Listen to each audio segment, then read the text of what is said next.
Yeah, going through that relapse of, okay, you know what, I'm just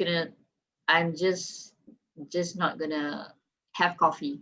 That's what I told myself. So I have this tracker. Okay, my tracker says I have been a good girl. I have not taken any coffee for 1 month. But as the smell of coffee just passes by you feel like, oh my God, this is torturous. Yeah, so Right. yeah, it's emotional eating, and just like you said, growing up with food that you love around you, it's hard to say no. It's hard to not look at it, and Ramadan is coming soon. It's just around the corner. So I know you Mm-hmm. are having this body love program, right? Is a program that you created. So maybe you want to tell us a bit more on that, and maybe how us Muslims can deal with it during fasting month, how we can actually adopt the program. Sure. Yeah, so we have a body love program, and at the moment, so every year, Ramadan time, we run the fasting series. Right. So in the fasting series, we actually teach you how to break your fast right. Because a lot of people, they end up putting on more weight during Ramadan than they had before. Mm. What they don't realize is that fasting actually helps you lose weight the fastest. Like, you can lose weight really fast when you're fasting.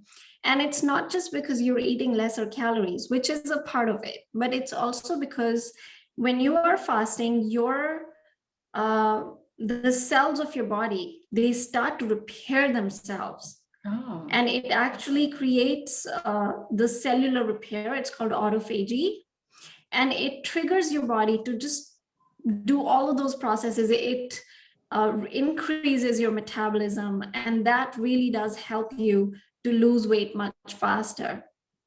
And Right. also, any workout that you do during fasting actually helps you more than it would normally. So Oh. that's why, like, if you do the Ramadan time the right way, then you can actually not only have those amazing spiritual benefits of fasting, which are amazing, but you also get the physical benefits where you can, by the end of that month, you could have lost like a whole lot of weight and feeling awesome, Yeah, I do believe so, because personally, usually in the early month of Ramadan uh it's like a curve. You feel like is you're getting yourself in tune that whole not eating environment, and eventually it just stabilizes, and you get used to it. I think because your body gets accustomed to it. But how about if like other people, like non-Muslims, they do intermittent fasting? What do you think about that? Yeah, that's amazing as well.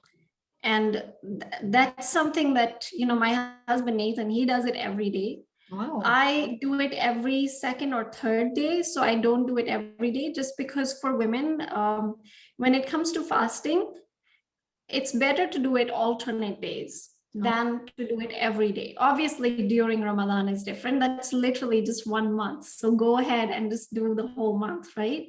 But at other times, it's like, if you're going to make this a part of your lifestyle long term, then it's better to do it alternate days or give it a break like every 2 days or something like that, because that would support your hormones and it would also give you all of the benefits of fasting. right. Because I do understand that some people, they have that different kind of hours of intermittent fasting. They were, people telling me Mm-hmm. it's like 16, and I don't really know in depth about it. Maybe you can just share with us how is it actually is the best intermittent fasting. Sure. So intermittent fasting is 16 and 8 typically. So you would fast for 16 hours and your eating window would be 8 hours. So what people usually would do, and this is an easier way of doing fasting, it's actually similar to Ramadan, because also Ramadan, you're not eating all day long, right? And then you're eating during the night hours when the sun is down.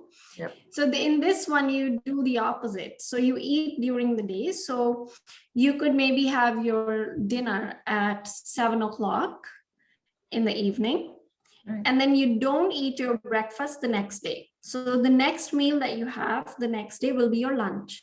Oh. And then between lunch and dinner time, again, those 8 hours, you could literally eat, just make sure like you get all of your calories during that time, because especially for women, it's really important, actually for everyone, it's very important to get minimum 1200 calories in a day.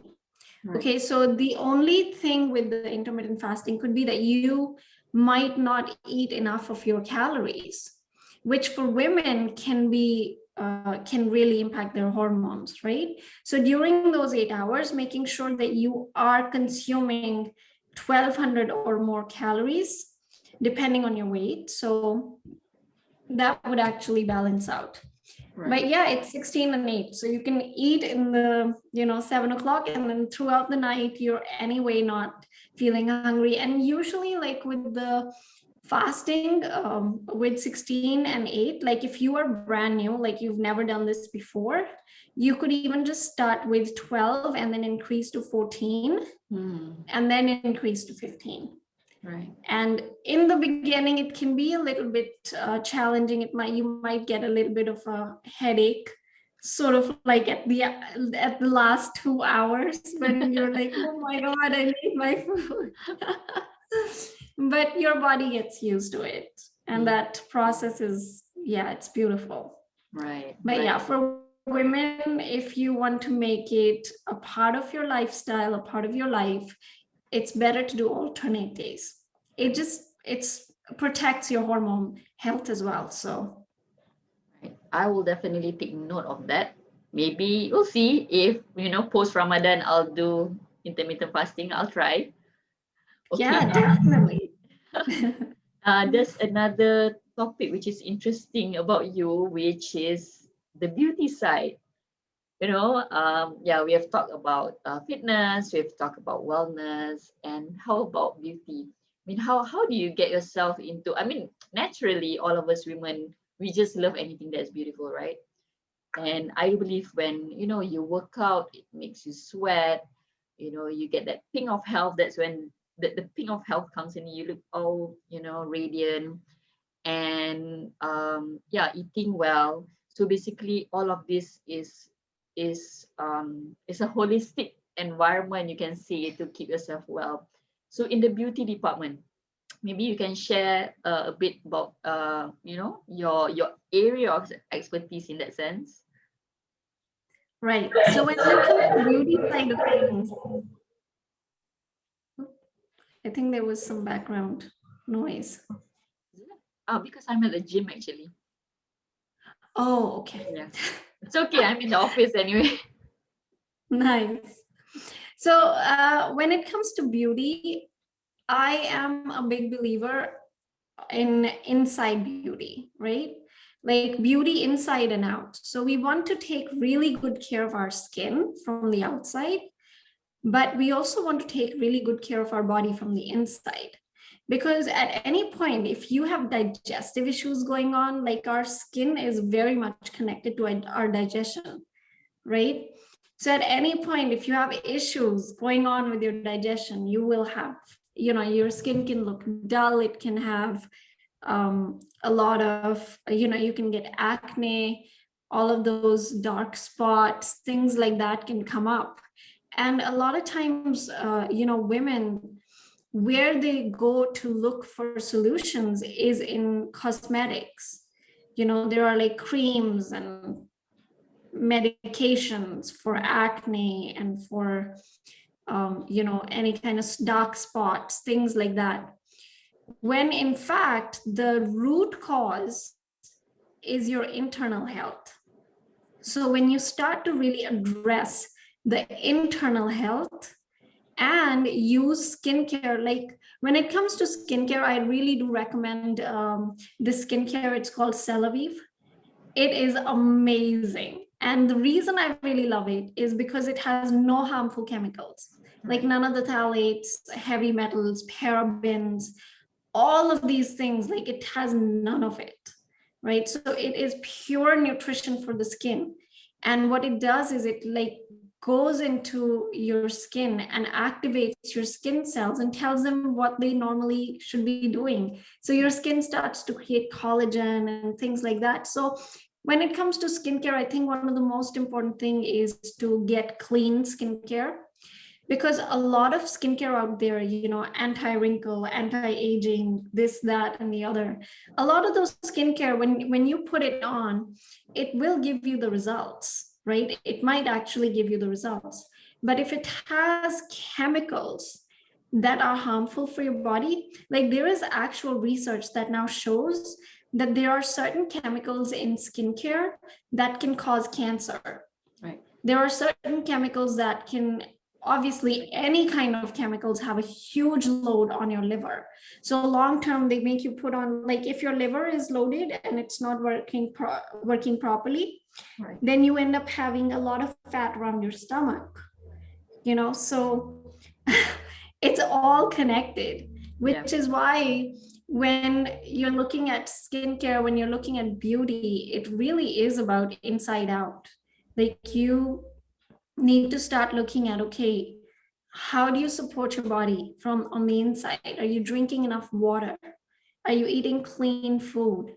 Is your digestion okay? Because if you're getting all the acne and other issues like that, then chances are that your body is not, your digestive system is not working properly. So yeah, when it comes to skin, it's it's both things are equally important. Right. I totally agree. Because I believe you have to have a very clean gut so that it absorbs, it really maximizes that absorption of all the nutrients that your body really require. So yeah, it just, that's when the word radiate, you radiate because you have a clean gut, your body inside is all, you can say it's you are at a very optimum level of health. So it just shows on your skin, and just like you said that, from the outside, putting on, lathering all this skincare which are totally safe, so the skin benefits more. So yeah, I think, and as we age, I mean, and myself included, as we age, we need to protect ourselves also from, you always hear, put on your sunscreen, put on your moisturizers, all the 3 steps. I used to think, oh my god, this is all cliche, because you will have that, and I'm just a bit lazy to do that. But yeah, I mean, as you age or you grow older, because the needs of your body changes, so it's truly important to go the other way of inside out, right? Because when you're Yeah, young, um yeah, your body cells is just, because you're still growing, you're at your youth, so everything seems fine, it's fine for you to drink and all these things. But as you grow older, you settle into a lot of roles, being a mom, being a wife, your life is hectic, you age, and the sun is unforgiving, especially in Malaysia, it's so hot. So yeah, I think all of these factors are important to maintain that kind of wellness, that kind of beauty, because you will definitely want to age beautifully and gracefully, right? Just like exactly. you, a living proof. Because yeah, I can see that you really, you are a living proof. You really radiate. Yeah, and I'll tell you what, like it was not like this a few years back. When I was in New Zealand, I was in my 20s and I didn't really care so much about skincare and or my food. And the New Zealand sun is very unforgiving. you know, and I, as a teacher, I used to be outside every single day for a couple of hours in the sun, and I didn't really care so much about the sunscreen and all that stuff, you know. Right. And I could see like some of my friends were like really focused on their you know, sunblocks and things like that, and I really felt like as soon as I hit 30, my skin just really, like, I could see the transformation. I'm like, oh my god, it's become dull, and there was all these things that I was dealing with, and that's when I really started to take it seriously and changed my diet. I started using clean skincare, really focusing on how to support my skin. And I'll tell you what, when it comes to the skin, like, our skin actually gets new skin cells. We get new skin cells every few, you know, every few months. So if you really start to take good care of your skin, it can change. And even whether it's wrinkles you were dealing with, whether it's spots, acne, anything, right? You start to heal your body, you heal your gut, and start taking really good care of your skin from the outside, it can actually transform. And yeah, that's been my experience. But my advice to all 20-year-olds, like, you know, usually women are not worried in their 20s. They're kind of like, it's okay. It's a Still long young. time before I have yeah. Start taking care of yourself at that point, because it's important, and you will thank yourself in like another 10 years that you did that, because people are going to look at you and be like, wow, you look so young and so pretty. Yeah. And that is worth it. It's true. It's true. It's true. I totally agree. You know, some people, they don't look their age because I think they have put in their mind and they live that kind of life of, you know, I'm worth it. So I have to take care of my own body, my own wellness, so that I can take care of others, especially as women. You know, we have that nurturing role. So yeah, that's so great.